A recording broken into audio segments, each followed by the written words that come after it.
A familiar face is in a new position leading Clay County schools. David Broskie has been appointed by Governor Ron DeSantis as the district's interim superintendent. He takes over the position after Addison Davis, you may remember, resigned to take another job.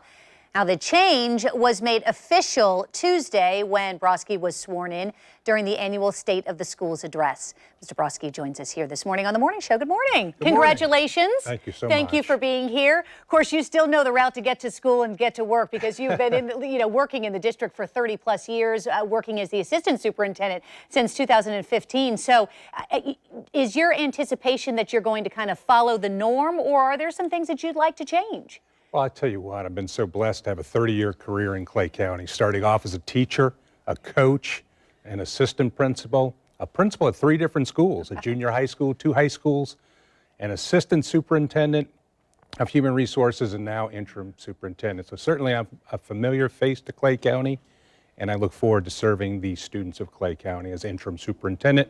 First official date is Monday morning. So for parents at home, who may worry that there are going to be a lot of changes as a result of sort of a change in regime, so to speak, what do you say to them? Do they need to worry about that? Or are there things that you want to get done and change? I would say to parents that we have a great school system. We're providing a world-class education for students.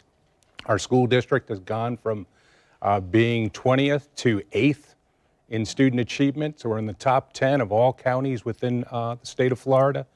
We've also increased graduation rates to a historic high, almost 92%.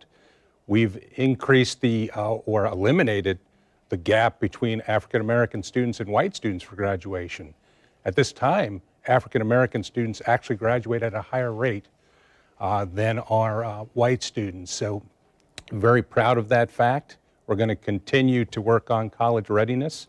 We've increased our college readiness by 20%, meaning students graduate from the Clay County school system ready for life, whether they go to the military, whether they go on to college, or whether they enter the workforce.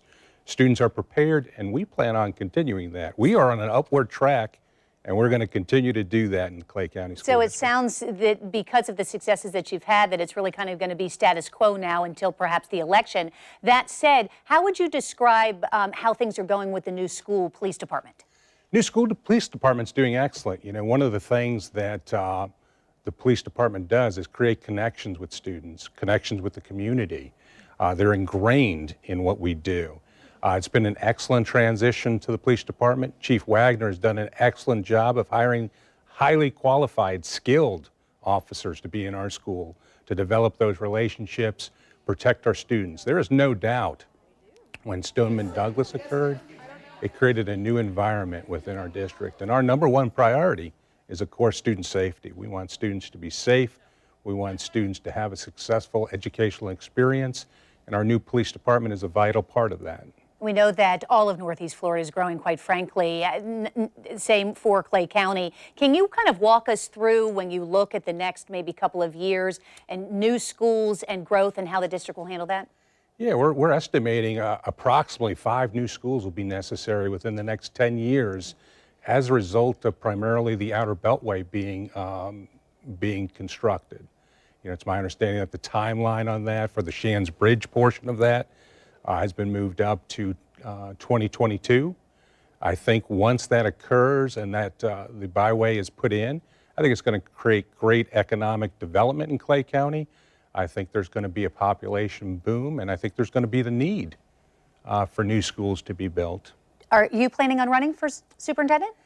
I'm not certain at this time. I'm still kind of milling that over. I will tell you this, I'm very humbled by the fact that Governor DeSantis has chosen me to be interim superintendent. I look at this as not just a job. I look at this as a calling for me. And interestingly enough, when I was first asked, I did say no, because I really consider myself to be an educator, not a politician.